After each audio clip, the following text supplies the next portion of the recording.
So see, spontaneous process and non-spontaneous process. तो spontaneous और non-spontaneous. Spontaneous process मतलब क्या होगा कि जैसे देखिए कोई गाड़ी सेल्फ स्टार्ट होती है ना. सेल्फ स्टार्ट मतलब क्या हो गया कि खुद उसको किक वगैरह मारने की जरूरत नहीं, जैसे आप स्विच ऑन करोगे चालू हो जाएगा. ठीक है, तो स्पॉन्टेनियस प्रोसेस या खुद से होता है. जैसे अभी देखो वाटरफॉल को कौन नीचे खींचता है ऊपर से? कोई खींचता है क्या वाटरफॉल को ऊपर से नीचे? कोई पानी को नहीं, उधर कुछ मोटर या पंप लगाया हुआ है क्या? No sir. नो, वाटर या पंप लगाया हुआ नहीं है उधर. ठीक है, यस ग्रेविटी खींचता है बट दैट इज ऑटोमेटिक. हम कहीं इंसान ने नहीं बनाया ग्रेविटी. ठीक है ना. सो इट्स बाय मतलब ये हम देखते हैं कि ऑटोमेटिक हो रहा है वो. तो दैट इज स्पॉन्टेनियस प्रोसेस. ठीक है, तो ग्रेविटी है तो सिस्टम बना के रखा हुआ है भगवान ने, उससे वो चलता है. रिवर को भी कौन खींच रहा है उधर? कोई खींचता है क्या समुद्र की तरफ? नो, है ना. खुद से बह रहा है. जैसे तो सिस्टम बना के रखा हुआ है. So that is the thing we should understand. तो स्पॉन्टेनियस प्रोसेस मतलब खुद से होता है, उसको बाहर से एक्सटर्नल एनर्जी देने की जरूरत नहीं है. ठीक है, समझ में आया? तो स्पॉन्टेनियस प्रोसेस खुद से होगा. जैसे कुछ स्टूडेंट स्पॉन्टेनियस स्टूडेंट होते हैं, उनको बोलना नहीं पड़ता पढ़ाई करो, खुद से पढ़ाई करते हैं. उनको बोलना नहीं पड़ता होमवर्क करो, बोलना नहीं पड़ता टेस्ट सीरियसली दो. तो दे आर स्पॉन्टेनियस स्टूडेंट्स, है ना. या कुछ लोग ऐसे, कुछ स्टूडेंट ऐसे होते हैं जो खुद से करते, और कुछ स्टूडेंट ऐसे भी होते हैं कि जिनको एक बार बता दिया तो कर लेते. सो दैट इज ऑल्सो स्पॉन्टेनियस. तो स्पॉन्टेनियस दो टाइप के होते हैं, एक को इनिशिएशन लगता है, एक को इनिशिएशन की जरूरत नहीं है. ठीक है, तो एक को स्टार्ट करना पड़ता है, एक को बिना स्टार्ट करे खुद से ही स्टार्ट भी होता है और खुद से कंप्लीट भी हो जाता है. जैसे देखो जनरली अगर आग लगाना है तो क्या हमें लगानी पड़ती है आग? जैसे गैस है तो चालू करना पड़ेगा, आग लगानी पड़ेगी. बट फॉरेस्ट फायर को कोई चालू करता है क्या? फॉरेस्ट में आग लगाते हैं, खुद से आग लग जाती है ना और जल जाता है सब कुछ. तो स्पॉन्टेनियस प्रोसेस है.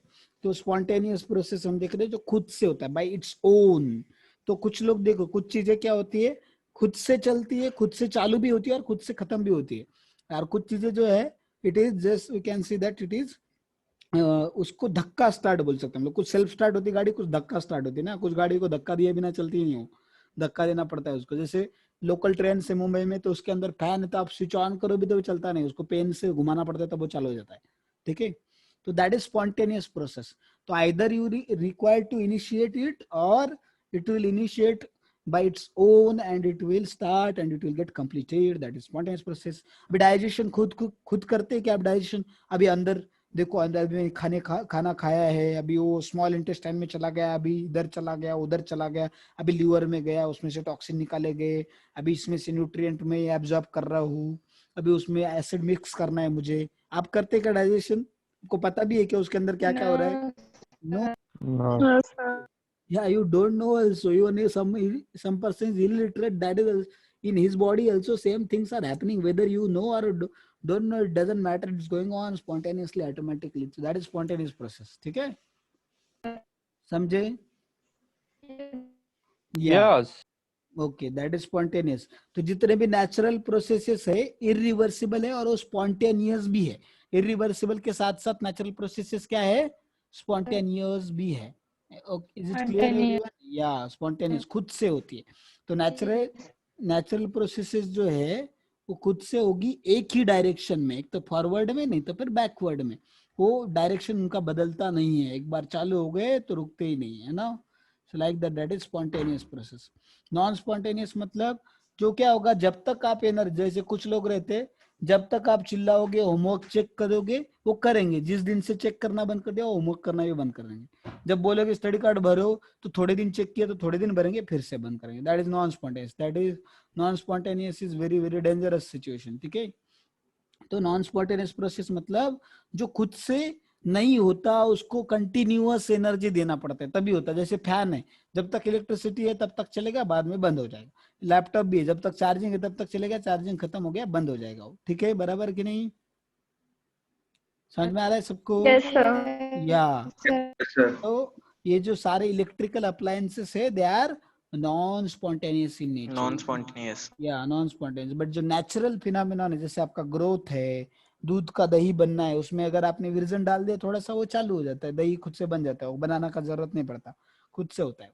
ठीक है, जो फ्रूट का पकना, जो फ्रूट भी अगर पेड़ पे है तो खुद से ही क्या हो जाता है, राइप हो जाता है, और बाद में सड़ के गिर भी जाता है और खराब भी हो जाता है तुरंत, है ना। तो वो स्पॉन्टेनियस प्रोसेस है। बट नॉन स्पॉन्टेनियस मतलब कंटिन्यूस करना पड़ेगा। से पानी ऊपर से नीचे खुद से आएगा, बट नीचे से ऊपर लेके जाने के लिए खुद से जाएगा क्या? No. नहीं, उधर No, पंप लगाना sir. पड़ेगा, या पंप लगाना पड़ेगा, इलेक्ट्रिकल एनर्जी को मैकेनिकल में कन्वर्ट करके उसको लेके जाना पड़ेगा ऊपर, ठीक है ना। So like that is the your non spontaneous process. तो हमने देखा कि इसके अंदर जब एनर्जी जो एक्सटर्नल सोर्स से वो कंटिन्यूअस है तो ये प्रोसेस चलता रहेगा, अगर वो एनर्जी रुक गया तो प्रोसेस भी रुक जाएगा। समझा सबको? Spontaneous, non Yes, spontaneous. sir. जैसे Yes, Yes, sir. sir. Evaporation and vaporisation में क्या फर्क है बच्चों? इवापोरेशन एंड वेपराइजेशन में क्या फर्क है? Evaporation, spontaneous evaporation. हाँ, evaporation spontaneous, vaporisation non spontaneous. कपड़े सुखाने के लिए आप कपड़ों को आग लगाते हैं क्या, या उसको गैस के ऊपर No. रखते हैं क्या? No, sir. नहीं, No, खुद से सूखते ना, वो खुद से सूखते हो, है ना। तो इवापोरेशन स्पॉन्टेनियस है। बट अगर कुकिंग करना है तो ऐसा ही रख दिया, सब्जी डाल के पानी डाल के, तो वो पक जाएगा क्या? No. No, sir. No, नहीं, sir. उसको गैस के ऊपर आग लगा के उसको गैस के ऊपर रखना पड़ेगा, उबालना पड़ेगा, तब वो पकेगा, है ना। तो that is non spontaneous. While हम देखते बाकी जो चीजें, evaporation is a spontaneous, while vaporisation is a non spontaneous. Evaporation can takes place at any temperature, while vaporization will takes place at boiling point only. Is it clear? Yes, sir. Yeah. Yes, sir. Yes. So see now, spontaneous process that need no initiation, spontaneous process जिसको initiation की कोई जरूरत नहीं है, ठीक है। ऐसे तो स्पॉन्टेनियस मैंने बताया दो टाइप के, एक जिनको इनिशिएशन की जरूरत नहीं, इनिशिएट करना मतलब स्टार्ट करने की जरूरत नहीं, खुद से स्टार्ट होकर चालू भी हो जाता है और खत्म भी हो जाता है। और इधर जो है कुछ प्रोसेस को एक बार स्टार्ट करना पड़ता है, स्टार्ट कर दिया फिर वो चलता रहता है। जैसे ट्रेन के फैन का एग्जांपल बताया मैंने, तो एक बार घुमाना पड़ता है फिर वो खुद से घूमता रहता है, ठीक है ना। वैसा actually fan is non spontaneous, क्योंकि इलेक्ट्रिकल एनर्जी नहीं रहेगा तो चलेगा नहीं, बट मैं जैसे समझाने के लिए आपको एग्जाम्पल दिया, ठीक है। तो जैसे flow of water from high level to low level, flow of water from high level to low level क्या होगा? स्पॉन्टेनियस। उसको स्टार्ट भी नहीं करना पड़ता है, खुद से होता है। Flow of heat from hot body to cold body, जैसे किसी को बुखार आया है उसके बाजू में बैठेंगे तो आपको भी बुखार आ जाएगा, ठीक है ना। Like that is the thing. Flow of charge from high potential to low potential, flow of gas from high pressure to low pressure, flow of knowledge from high level to low level, ठीक है। तो knowledge also flows from high level to low level. Low So level. everybody should respect teachers. Unless and until you respect teacher, you cannot learn from that teacher. So teachers के लिए चार चीजें होनी चाहिए। देखो, रागा प्रिंसिपल, क्या बताया मैंने? रागा, है ना। तो आर फॉर रिस्पेक्ट, रिस्पेक्ट होना चाहिए पहला। ए फॉर एप्रिशिएशन, क्या होना चाहिए आपको? Appreciation. Appreciation. You should appreciate Appreciation. Teachers that day. को इतना कॉम्प्लिकेटेड कंसेप्ट है, टीचर्स हमें इतने आसानी से समझाते हैं। वो खुद से पढ़ने का, हम खुद से पढ़ के समझेगा नहीं ऐसा नहीं, समझ जाएगा, बट जितना टीचर डेप्थ में समझा सकता है उतना नहीं समझेगा, और आपको खुद को समझने के लिए बहुत टाइम लगेगा। बट टीचर क्या कर सकता है, आपका कितने टाइम बचा के उसको कम टाइम में आपको अच्छे से रेगुलर डेली लाइफ के एग्जाम्पल यूज करके आपको उसको समझाता है। तो you should appreciate. And teachers work hard so much for all of you, जितना आपको मेहनत करते हो डांटे आपको teachers, so that is also their duty. They are doing for your best, your good only, they are your well wisher, they are best well wishers, है ना। तो डांटना भी उनका आपके फायदे के लिए होता है, उसमें उनका खुद का कुछ फायदा नहीं होता। डांट के उनको कुछ अवार्ड नहीं दिया जाता कोई, ठीक है ना। तो for that we should be grateful to teacher, we should be grateful. और इतना ही नहीं, सिर्फ कुछ लोग बहुत रिस्पेक्टफुल होते, कुछ बहुत अप्रिशिएट करते, ग्रेटफुल भी होते, बट करते कुछ है नहीं। तो last is final is apply. जो बताया उन्होंने अप्लाई करो, उसको फॉलो करो, ठीक है, दैट इज अप्लाई। समझे? तो दिस इज रागा प्रिंसिपल। क्या है ये? रागा। या Raga principle. हाँ, हमें रागा नहीं होता, हमें राग आता है टीचर का, बराबर कि नहीं? है ना। No, sir. नहीं कि टीचर ने थोड़ा बोल दिया तो कुछ लोगों को गुस्सा आ जाता है, हमें ऐसे कैसे बोल सकते हैं सबके सामने, मेरा इंसल्ट किया। अरे टीचर क्या है, टीचर ने बोला तो हमारे टाइम पे तो पीटते थे, बहुत पीटते थे हमारे टाइम पे। आपको तो बोला हुआ अगर सही नहीं होता, then that means you are not the student. Teacher के सामने you should behave as if you are full number one, then you can get the knowledge. है ना। इसका मतलब ये नहीं कि कुछ भी बकने का, ऐसा नहीं है। Full number one in the sense that you should think that teacher know everything and I am here to learn from the teacher. I should not argue with teacher or I should not doubt teacher. I should keep full faith on teacher that he know better than me. ठीक है, at least he is not perfect, but at least he know better than me. So that's why he is perfect person to teach me. That we should understand. Clear, क्योंकि कोई भी perfect तो नहीं है, 100%। कोई encyclopedia तो नहीं है कि उसको सब कुछ दिमाग में रहेगा, सब कुछ याद रहेगा और कभी उससे कभी गलती नहीं होगी, ऐसा कभी तो होता नहीं। When scientists make mistakes, so what to speak of normal teachers? ठीक है। Yes, sir. सो टीचर की अगर थोड़ा बहुत गलती भी होगी तो एक गलती से वी शुड नॉट जज teachers. Judging teacher is a very very very very dangerous things. You can never learn then if you judge teachers, then you can never learn from teachers. So the respect is very very important. This raga principle you should remember. Okay, we'll see now ahead. ठीक है, देखो अभी flow of water from high level to, ये हो गया melting of ice at 25 degree Celsius, evaporation of water at 25 degree Celsius, dissolution of common salt in water, mixing of different non-reacting gases. All these are example of spontaneous process which does not need any initiation. खुद से होता है वो, ठीक है, समझ में आ रहा है। आइस अगर आपने रेफ्रिजरेटर के बाहर रखा तो खुद से मेल्ट हो जाता है, बराबर है ना। Yes, sir. Yes, sir. Water का इवापोरेशन भी खुद से होता है। सॉल्ट अगर पानी में डाला तो खुद से डिजोल्व होता है, उसको कुछ करने की जरूरत नहीं पड़ती। नॉन रिएक्टिंग गैसेस खुद से मिक्स होते हैं, ठीक है। तो आप बोलते होंगे सर पढ़ाते भी है और उसके साथ दूसरी चीजें बहुत सारी बताते रहते हैं, पर टीचर का ड्यूटी वो भी रहता है। रिमेम्बर दिस दैट टीचर, तो उसके अगर इस सब्जेक्ट में कुछ आता है रिलेटेड तो some moral principle, values, some spiritual things has to be given by teacher. They should be given by teacher, otherwise he is not teacher, he is cheater. That is also one of the duty of teacher. सिर्फ competence नहीं, character भी तो आना चाहिए ना। नहीं तो character नहीं तो क्या फायदा है कुछ। आप कितने भी बड़े बनेंगे, कितना भी नॉलेज है, बट चीटिंग करेंगे, देश के साथ ही गद्दारी करेंगे, या अगर ऑफिस में उधर चीटिंग करेंगे तो क्या होगा, थोड़े पैसे के लिए, तो you will not have character नहीं है तो आप बड़े बन ही नहीं सकते। कितने भी आप एकेडमिकली सक्सेसफुल बनेंगे बट लाइफ में सक्सेसफुल नहीं बन सकते। तो ये टीचर का ड्यूटी होता है। इसलिए हमारे टीचर जो है हर एक अगर टॉपिक में कुछ आता है उससे रिलेटेड तो वी टेल दोस थिंग्स, ठीक है। So don't mind about it. और सिलेबस का टेंशन मत लो, मेरा सिलेबस सबसे पहले खत्म हो जाएगा, डोंट वरी। अगर सफिशिएंट लेक्चर लिए तो मेरा सिलेबस सबसे पहले खत्म होगा। हर साल फिजिकल में, अभी देखो 12th का फिजिकल खत्म हो गया पूरा, 11 12 दोनों खत्म, नीट का सिलेबस जेई का उनका खत्म हो गया कि physical chemistry. So don't worry, solving. एक मिनट, हाँ, जस्ट अ मिनट।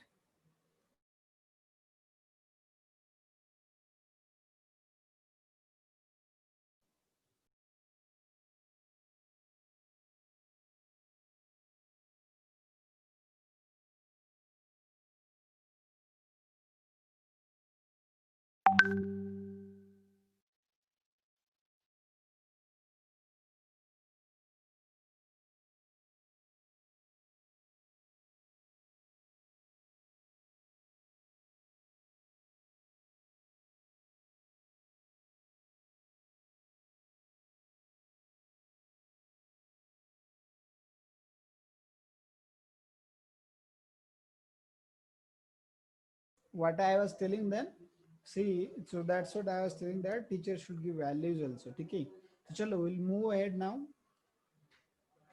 कितना टाइम हुआ, how much time we have? Time is over. Okay. कितने बजे, yeah, time is over.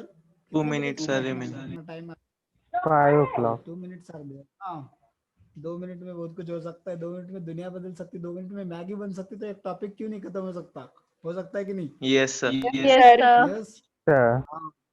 तो इस टॉपिक को हम कंप्लीट करेंगे। देखो examples of spontaneous process that need initiation, तो वो देखा हमने, बर्निंग ऑफ फ्यूल, है ना।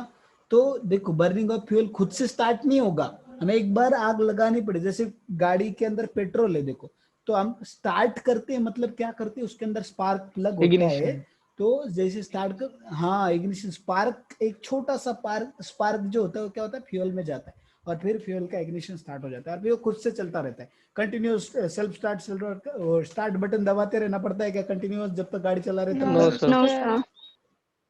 एक बार दबा दियो, एक बार एक स्पार्क लगा दियो, खुद से चालू फिर चलता रहता है। So that is spontaneous process but it's need to start, तो वो धक्का स्टार्ट बोलेंगे हम उसको, ठीक है ना। तो स्पॉन्टेनियस प्रोसेस मतलब आइदर इट इज धक्का स्टार्ट और सेल्फ स्टार्ट, ठीक है। Yes, sir. समझ में आया? सेल्फ स्टार्ट मतलब खुद से ही होता भी और कंप्लीट भी हो जाता है, खुद से चलता है, ऑटोमेटिक है सब कुछ। और धक्का स्टार्ट मतलब एटलीस्ट एक बार आपको उसको धक्का देंगे तो वो खुद से चलता रहेगा, फिर एक बार धक्का देने के बाद कंटिन्यू धक्का देने की जरूरत नहीं है। So that is your spontaneous process. There are two types, one needs initiation and another does not need any initiation, ठीक है। तो ये हो गया, देखो carbon solid and O2 gives us carbon dioxide, methane reacts with O2 and we get CO2 and H2O. तो lighting of candle, candle को एक बार जला दिया तो क्या होता है, जलता रहता है खुद से, कंटिन्यूअस माचिस से उसको जलाते रहना पड़ता है क्या? हो सर। No, sir. नहीं। हाँ, तो वो देखो इसमें अभी criteria for process to be spontaneous, तो दो क्राइटेरिया है, एक स्टेबिलिटी, मैक्सिमम स्टेबिलिटी कब होगा, जब मिनिमम एनर्जी होगा, है ना। जितना एनर्जी कम उतना स्टेबिलिटी क्या होगा, ज्यादा, या तो ये एनर्जी फैक्टर है। फिर दूसरा मैक्सिमम रैंडमनेस, तो देखो जैसे आपको जितना क्या होगा आपका, अगर देखेंगे जितना, अगर हम देखते हैं चीजें, जितना लोड कम हो दिया जाएगा आपको होमवर्क के होमवर्क, उतना क्या रहेंगे आप, थोड़े खुश रहेंगे। और जितना आपको फ्रीडम दिया कि किधर भी बाहर घूम सकते हैं, कुछ भी कर सकते हैं, उतना ज्यादा क्या रहेंगे, खुश रहेंगे। तो दो क्राइटेरिया, एक रैंडमनेस का और एक एनर्जी का। एनर्जी कम से कम होनी चाहिए और रैंडमनेस ज्यादा से ज्यादा होनी चाहिए, बराबर है, समझना? Yes, sir. Yes, sir. आजकल लोगों को क्या है, काम कम से कम चाहिए, सैलरी ज्यादा से ज्यादा चाहिए और फ्रीडम फुल चाहिए, तभी उनको लगता है बहुत फिर हम खुश है, बट ऐसा कभी प्रैक्टिकल में होता नहीं है, नहीं। ठीक है। या so this is the thing, minimum energy, maximum stability, so maximum randomness, so these are the energy factor and entropy factor from which we can judge this spontaneity. so आगे का जो चीजें है देखो, एंट्रोपी हम अगले लेक्चर में start करेंगे। Okay everyone, is this clear? Bye bye, sir. Yes, sir. Bye, Thank you, thank sir. Bye bye sir. या bye, Thank thank you, you. तो आप सब sir. लोग क्या करो, Thank you. Thank you, sir. Homework करके आना, ठीक है। नेक्स्ट टाइम आप आज जितना पढ़ा है, Yes, sir. जितने भी इलस्ट्रेशन मैंने लिए वो सारे इलस्ट्रेशन आपको बिना देखे खुद से सॉल्व करने हैं, बिगिनर बॉक्स सॉल्व करना है, जो अभी बिगिनर बॉक्स देखा था वो वाला, और इसका जो थ्योरी पढ़ा है उसका नोट्स बना के लाना है, वो ग्रुप पे डालना है, ठीक है। Yes, sir. Yes, sir. चलिए। Yes.